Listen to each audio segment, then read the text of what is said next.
के बाद ये शिकायत नहीं करोगे कि मैं अपनी टीम की ग्रोथ कैसे करूं, कैसे बढ़ाऊं अपनी टीम को आगे, कैसे अपनी चेक इंक्रीज करूं, तो ये आज लास्ट आपके पास मौका है, भगवान ने दिया है। इसके बाद आपको भगवान आपसे मौका वापस छीन लेगा शिकायत का, कि आप शिकायत नहीं कर पाओगे कि मैं आगे कैसे बढ़ूं। तो अगर तो आप शिकायत करना चाहते हैं रेगुलर, तो ये मीटिंग छोड़ के आप घर में बैठ सकते हैं, चाय पिए, रोटी खाइए, खाना खाइए, टीवी देखिए। और अगर आप शिकायत छोड़ना चाहते हो तो ये मीटिंग वाकई में आपकी लाइफ चेंज कर देगी। तो चलिए बढ़ते हैं आगे। Sales growth and motivation master class, ये जो आज क्लास है ये बेसिकली आपकी सेल्स की ग्रोथ तो बढ़ाएगी और थोड़ा सा मोटिवेट भी आपको किया जाएगा कि हम कैसे ग्रो करें। तो लाइन देखिए बड़ी शानदार है, सोच बदलो, आदत बदलो और परिणाम बदलो। राइट, सबसे पहले हमें अपना माइंड सेट चेंज करना होगा, हमें अपनी सोच बदलनी होगी, फिर आदत बदलनी होगी, उसके बाद ही हम परिणाम बदल सकते हैं। मैंने लास्ट मीटिंग में भी लाइन बोली थी, सफल लोग अलग काम नहीं करते, वो हर काम को अलग तरीके से करते हैं।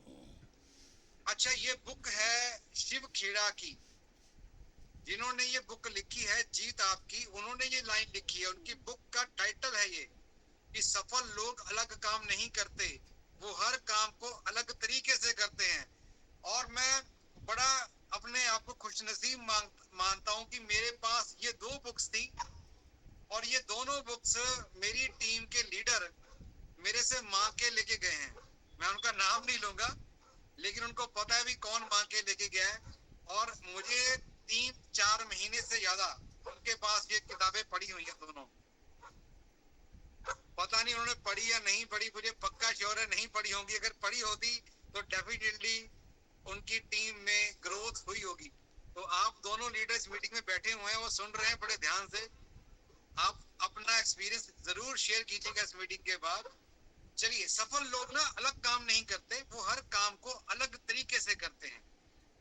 मैंने लास्ट टाइम भी कहा था कि जो असफल आदमी है, यानी कि जो कहता कि यार मैं कुछ भी नहीं जिंदगी में कर पाया, ठीक है जी, उसका भी नेचर सेम होता है। मैंने लास्ट टाइम बोला था कि लोग उठना नहीं चाहते सुबह, चाहे वो सफल हो या असफल हो। अच्छा, ये बताइए कि जो अब हमारा इस टाइम जो प्लेयर है मैच में, धोनी हो गया या विराट कोहली हो गया या सचिन तेंदुलकर हो गया या हमारे नवजोत सिंह सिद्धू हो गए, जितने बेस्ट प्लेयर हैं, ये सब लोग सुबह 3 बजे 4 बजे, मैंने इनकी स्टोरी सुनी है, बायोग्राफी, ये सुबह डेली उठ के 3 बजे 4 बजे नेट प्रैक्टिस करते हैं जाके। क्या इनको उठकर डेली 3-4 बजे उठकर प्रैक्टिस करना पसंद है? और ये आप सुन के ताज्जुब करेंगे, नहीं, क्योंकि मैंने नवजोत सिंह सिद्धू की भी बायोग्राफी सुनी है, उनके पापा युवराज सिंह की सुनी है। उनके पापा उनको सुबह सुबह उठा के घर से, राइट, उठाकर भगाते थे दौड़ लगाने के लिए, कि आप दौड़ लगाइए, प्रैक्टिस कीजिए। उनको भी उठकर भागना अच्छा नहीं लगता सुबह, लेकिन उन्होंने धीरे धीरे धीरे आदत बना ली, और इसीलिए वो आज कामयाब हैं। यानी जो लोग सफल हैं वो लोग आदत बना लेते हैं उस काम को करने की जो उनको अच्छा नहीं लगता, और जो असफल व्यक्ति हैं वो उसी चीज में लगे रहते हैं, आदत बना लेते हैं उस काम को करने की जो उन्हें अच्छा लगता है। उन्हें सोना अच्छा लगता है, वो सोते रहते हैं, राइट। तो ये हमारा डिसीजन है, हम क्या करना चाहते हैं। अगर हम सफल होना चाहते हैं तो हमें वो काम आज करने होंगे जो हमें अच्छे नहीं लगते, लेकिन उनको कर करके कर करके कर करके प्रैक्टिस कर करके उन्हें अपनी आदत में कन्वर्ट करना होगा। और जब ये आपकी आदत बन जाएगी तो आपके परिणाम बदल जाएंगे। जैसे यहाँ लिखा है ना, सोच बदलो, आदत बदलो और परिणाम बदलो। नेक्स्ट सर, यहाँ पे एक लाइन है जी, सेल्स की समस्या नहीं होती, एक्टिविटीज की कमी होती है। बिल्कुल क्लियर है, इसको मैं एलैबोरेट कर दूंगा, समझा दूंगा। लेकिन जो लोग सफल नहीं होते ना, वो क्या करते हैं, वो डरते हैं कि भाई मैं इसको प्लान दिखाऊंगा, पता नहीं ये मेरे बारे में क्या सोचेगा, भी अब तो ये काम करेगा, अब तो डॉक्टर बन गया, अब तो सेल्समैन बन गया। या फिर कुछ लोग आलसी होते हैं, जैसे मैंने बोला ना, उठने की आदत ही नहीं है। अब सबको पता है कि सुबह उठूंगा तो सेहत मेरी अच्छी होगी रेगुलर एक्सरसाइज करने से, राइट, सैर करने से, लेकिन लेजी होते हैं, फिर भी नहीं उठते, पता होने के बावजूद भी वो लोग नहीं उठते।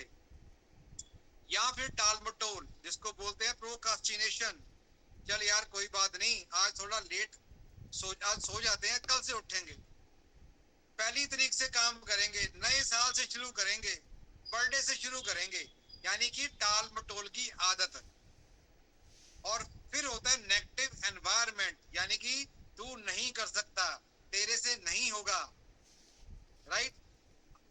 वो लोग जिंदगी में कभी सफल नहीं हो सकते। तो अगर हमने कामयाब होना है तो कम से कम 3 सवाल आपको अपने आप से पूछने चाहिए। पहला, क्या मैं प्रोडक्ट इस्तेमाल कर रहा हूं?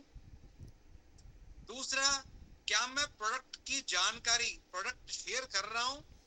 और तीसरा, क्या मैं डेली एक्टिविटी कर रहा हूं, प्लान दिखा रहा हूं, राइट। ये 3 चीजें अगर आप अपने अपने आप से पूछेंगे तो मैं ये दावे से कह सकता हूं कि आपको सवाल का जवाब मिल जाएगा कि आप डायमंड कब जाएंगे।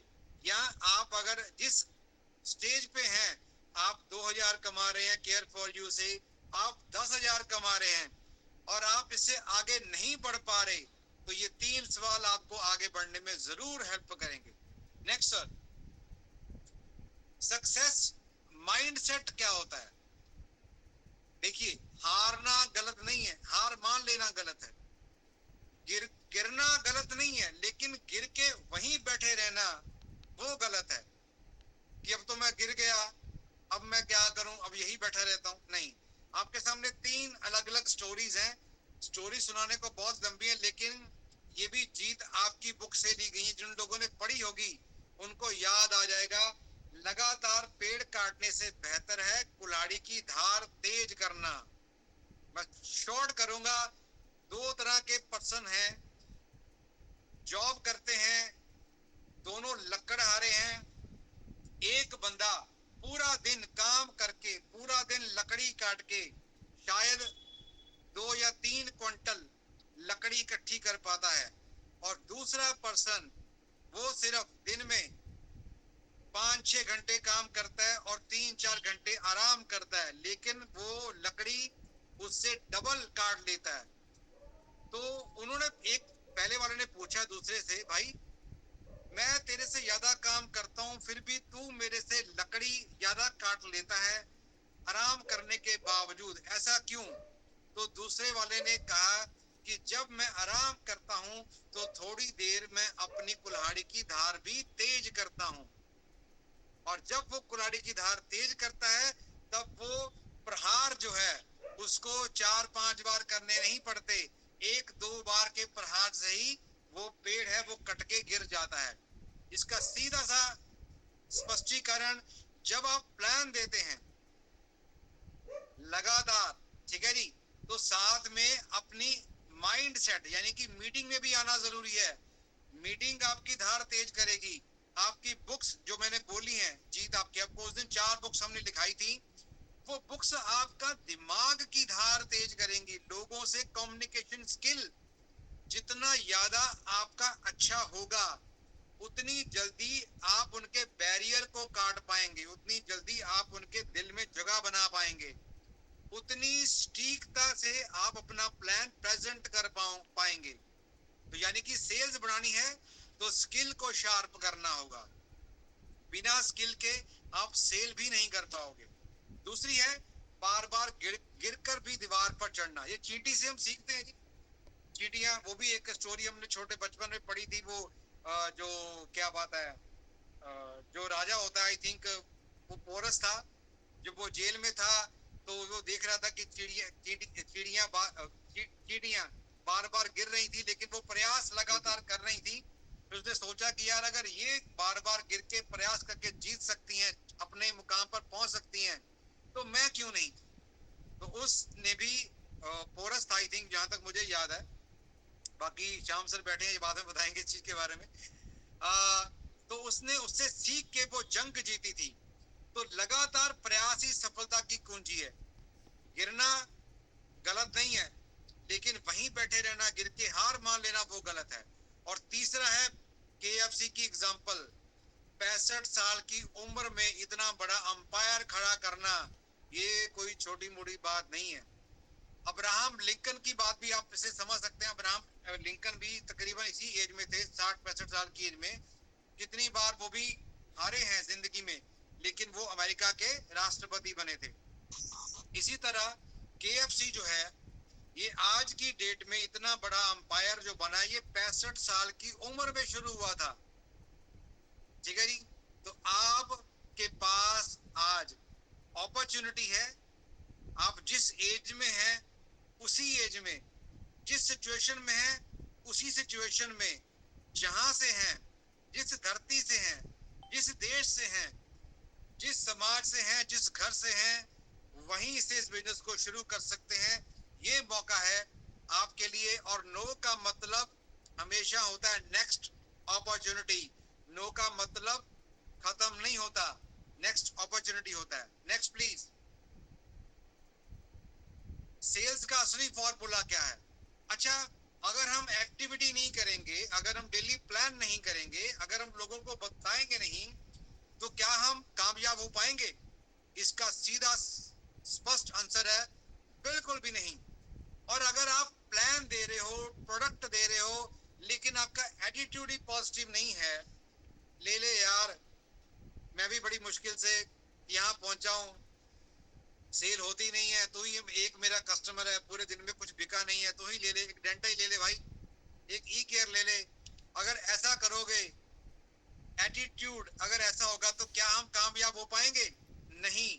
हमारा एटीट्यूड जो है वो हमेशा पॉजिटिव और देने वाली सिचुएशन में होना चाहिए। देने वाला मतलब हम जिसको ये अपॉर्चुनिटी दे रहे हैं, जिसको ये प्रोडक्ट दे रहे हैं, आप उसकी लाइफ में बदलाव लेके आ रहे हो। अच्छा, आपने सभी ने लंगर बरताया होगा या खाया होगा, या कभी ना कभी आप इसका हिस्सा बने होंगे। तो जब भी लंगर को डिस्ट्रीब्यूट किया जाता है, तो जो देने वाला है वो ऐसे देता है, और जो लेने वाला है वो ऐसे लेता है, हाथ करके। और जब वो लेने वाला इंसान हाथ ऐसे करने की बजाय ऐसे कर दे, तो उसका मतलब है वो कह रहा है कि नहीं, अब मुझे नहीं चाहिए। तो आप क्या करते हो? क्या आप धक्के से उसको देते हो? नहीं, आप अगले बंदे को जाके वो आप डिस्ट्रीब्यूट करते हो लंगर।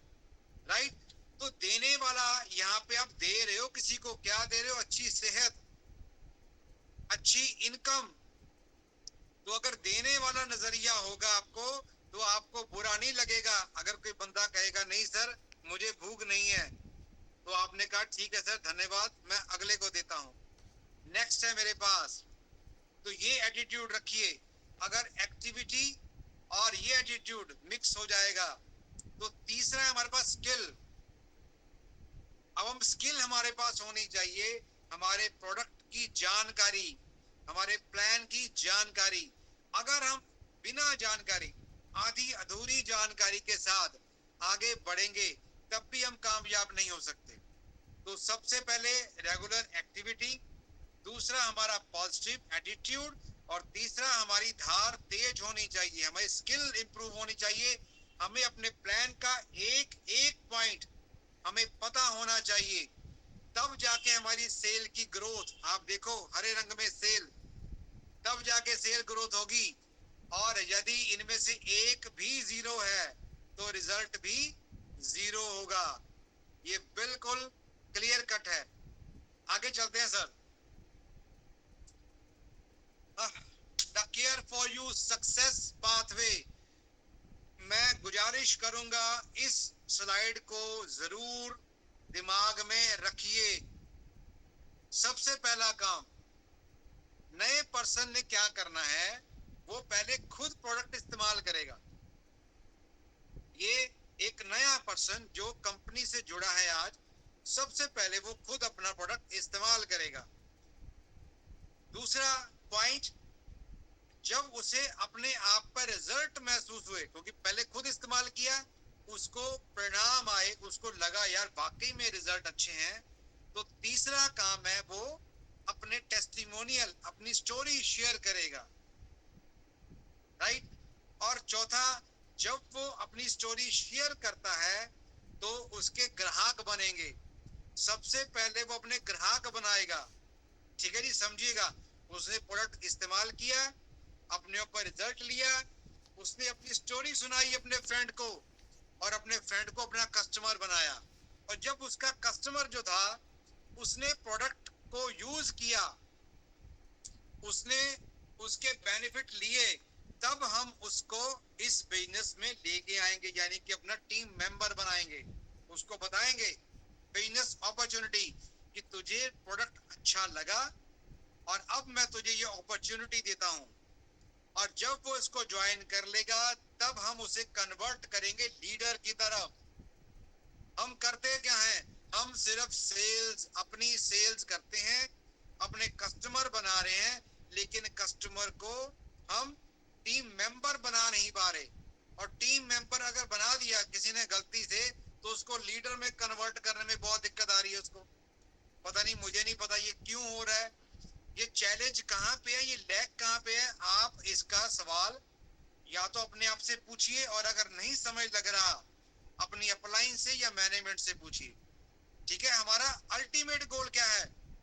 हमारा अल्टीमेट गोल कि हमें जो हमारा यूजर है, एंड यूजर, उसको लीडर में कन्वर्ट करना, राइट। ये हमारा अल्टीमेट गोल है।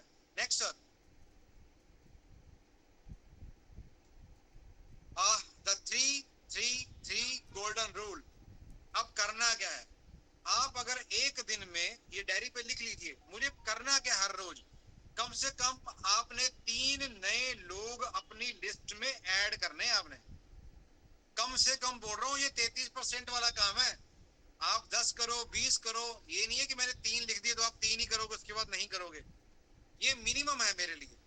आप मिनिमम करना चाहते हो तो मिनिमम नंबर से पास हो जाओगे, मैक्सिमम से करोगे तो मेरिट आओगे, जल्दी डायमंड जाओगे, चेक भी आपका 5 लाख की बजाय डायमंड पे 10 लाख का होगा। तो ये आपका अपना आइडिया है, आपका अपना डिसीजन है कि क्या करना चाहते हैं आप।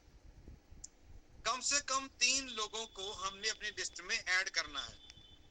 दूसरा है, हमें प्रोडक्ट प्रेजेंटेशन करना है 3 लोगों को। आप फोन पे कर लीजिए, आप वन ऑन वन कर लीजिए, कोई चक्कर नहीं है, वो जैसे आपको कन्वीनियंट लगे। तीसरा है, उन 3 लोगों का फॉलोअप भी लेना है। फॉलोअप यानी कि जिनको आपने प्रोडक्ट दिया या जिनको आपने प्लान दिया, तो आपने उनका फॉलोअप भी लेना है। यानी कि जैसे आपने दिखाया ना, देखिए ऊपर से एक मशीन है, हम 10 किलो कनक डालते हैं तो आटा जो है वो तकरीबन 5-6 किलो आटा उसमें से निकलता है। अगर हम तेल निकालने जाते हैं तो कितने किलो उसके अंदर डाला जाता है, सरसों, तो उसमें से कुछ ग्राम या किलो वो सरसों निकलती है। इसी प्रकार से 10 लोगों को आपने प्रोडक्ट दिखाया कि भाई ये हमारे प्रोडक्ट आते हैं, उनमें से 5 इंटरेस्टेड हुए, ये अच्छे हैं, लेकिन अभी जो मेरे पड़ते में नहीं है भाई, थोड़े से पैसे इकट्ठे कर लूं। और 3 लोगों ने आपसे प्रोडक्ट उसी वक्त ले लिए। 10 लोगों को हर रोज अगर आप बात करते हो, तो ये 3 लोग डेली आपसे प्रोडक्ट या प्लान प्रेजेंटेशन में आपके साथ जुड़ते हैं, तो तकरीबन 90 लोगों को आप रिक्रूट करते हो अपनी टीम में। अगर आप खुद प्रेजेंटेशन दिखाते हो अपनी पर्सनल, तो 90 का अंदाजा आप लगा सकते हैं कि अगर आप इस तरीके से काम करें, और अगर टीम में भी काम कर लें, तो 90 लोग आपकी टीम में भी आ जाएं। चलिए ऐसे ही बात कर लेते हैं, आप पर्सनल ना सही, 90 लोग लेके तो आइए टीम में। तो ये एक्टिविटी आपको समझाने में मदद करेगी कि हम अपनी ग्रोथ कैसे करें। नेक्स्ट सर, लोग प्रोडक्ट नहीं खरीदते, लोग स्टोरी खरीदते हैं। मैंने लास्ट टाइम भी बोला था, शायद आपको याद होगा। अच्छा, हम क्या करते हैं, हम यहाँ पे एक लाइन लिखी है कि हेल्थ प्रोडक्ट की सेल्स बढ़ाने का तरीका क्या है, पहले समस्या को समझें फिर उसका समाधान दें। अब होता क्या है, एक पर्सन है वो कहता है कि सर मेरे पास ये प्रोडक्ट है हार्ट पीरो, ये बड़ा अच्छा प्रोडक्ट है, इसमें इसमें हमने डाला है जी इंग्रेडिएंट्स, ये वाला डाला है, ये फलाना डाला है, इसमें अर्जुन छाल डाली है, इसमें लहसुन डाला है, इसमें फलाना डाला है, इसमें ढीमका डाला है, इसमें ये चीज डाली है। आप उसकी 36 इंग्रेडिएंट सुना देते हो, वो कह रहा सर मुझे नहीं चाहिए, ग्राहक बोर हो जाता है। अगर उसकी बजाय आप उसके साथ बैठो और उससे ये कहो कि मेरे एक दोस्त हैं, मैंने उनको, या मेरे कस्टमर हैं, उनका ना कोलेस्ट्रॉल बहुत बड़ा हुआ था। जैसे अभी लिटरली एक आपको स्टोरी सुनाता हूँ, आज अभी की रिसेंटली मेरे चाचा जी हैं, वो ऑस्ट्रेलिया में हैं, अभी आपको थोड़े दिनों में उनका लाइव में दिखाऊंगा, महीने 2 महीने बाद। मेरे चाचा जी ऑस्ट्रेलिया में, हमारे पूरे खानदान में एक प्रॉब्लम है जिसको हेरिडेटरी कहते हैं, वो है कोलेस्ट्रॉल की। मेरे दादाजी को, मेरे चाचा जी को, मेरे ताया जी को, मेरे पापा को, मेरे पापा का बाईपास हो चुका है जी 15 साल पहले, उनके बाईपास ऑपरेशन हो चुके हैं। और मुझे भी पता है कि मुझे भी ये दिक्कत आई हुई है, क्योंकि बड़ी पुरानी दिक्कत है मुझे भी, और मैं हार्ट ब्यूरो ले रहा हूँ। लेकिन जो बात कहना चाहता हूँ वो ये है कि मेरे चाचा जी जब यहाँ इंडिया आए थे, तो मैंने उनको ये प्रोडक्ट दिए, हेपागुड और हार्ट पीरो, और उनसे बोला कि आप इसका इस्तेमाल करें, आपकी प्रॉब्लम ठीक हो जाएगी। लेकिन चलो मैं भतीजा हूँ, तो मेरी बात कहाँ मानते हैं लोग, घर वाले तो नहीं मानते, बाहर वाले फिर भी मान लेते हैं। चलो साथ में ले गए, लेकिन पी नहीं, पी छोड़ दी। मुझे 20 दिन पहले फोन आ रहा है उनका कि मुझे दिक्कत हुई, थोड़ी सी चेस्ट में प्रॉब्लम हुई, डॉक्टर के पास गया तो उन्होंने बोला कि आपकी आर्टरीज ब्लॉक हैं। ठीक है जी, इको एंजियोग्राफी हुई तो उन्होंने बोला कि आपको स्टंट डलेगा। तो वहां पे ना टाइम देते हैं, वहां पे तुरंत तो है नहीं हॉस्पिटल में, आप आ जाओ, यहाँ पे इंडिया में तो तुरंत आ जाओ, फटाफट भर्ती हो जाओ, स्टंट डाल दें। वहां पे टाइम मिलता है, वहां पे दवाई लिख दी उन्होंने, और उनको टाइम दे दिया 20 दिन का, कि आप 20 दिन बाद आइए दोबारा से एंजियो करेंगे। ठीक है जी, तो ठीक है जी, उन्होंने टॉरवास्टिन दे दी अपनी तरफ से। मैंने कहा चाचा को, बोला मैं चाचा जी अब आप आपके पास पड़ी है, वो कह रहे पड़ी है जी, हेपागोड और हार्ट पीरो। मैं कहा तीन बार कर दो, 20 दिन है कोई बात नहीं। आज उनकी हार्ट पीरो खत्म हो गई, आज उनकी अपॉइंटमेंट थी। तो मैंने पूछा जी क्या हुआ, डॉक्टर ने बोला स्टंट की जरूरत नहीं है, आप दवाई लेते रहिए। 20 दिन में स्टंट की ब्लॉकेज है अभी, मैं ये नहीं कह रहा ब्लॉकेज खत्म होगी, 100% ब्लॉकेज है नाड़ उनकी, लेकिन रास्ता बनना शुरू हो गया। स्टंट की नौबत खत्म कर दी, जहां पे डॉक्टर ने बोला था कि स्टंट डलेगा, वहां पे स्टंट की नौबत खत्म कर दी। अब मैं उनको यहाँ पे 15-16 तारीख को मैं तो यहाँ पे हमारे जा रहे हैं रिलेटिव, उनके हाथ फिर भेजूंगा हार्ट पीरो, एल्कलाइन और हेपागुड। तो मैंने कहा, मैं 2 महीने बाद आप फिर करवा लेना एंजियोग्राफी, आपकी बिल्कुल खत्म हो जाएंगी। वो कह रहे अच्छा बिल्कुल खत्म हो जाएंगी, मैं कह रही बिल्कुल खत्म हो जाएंगी।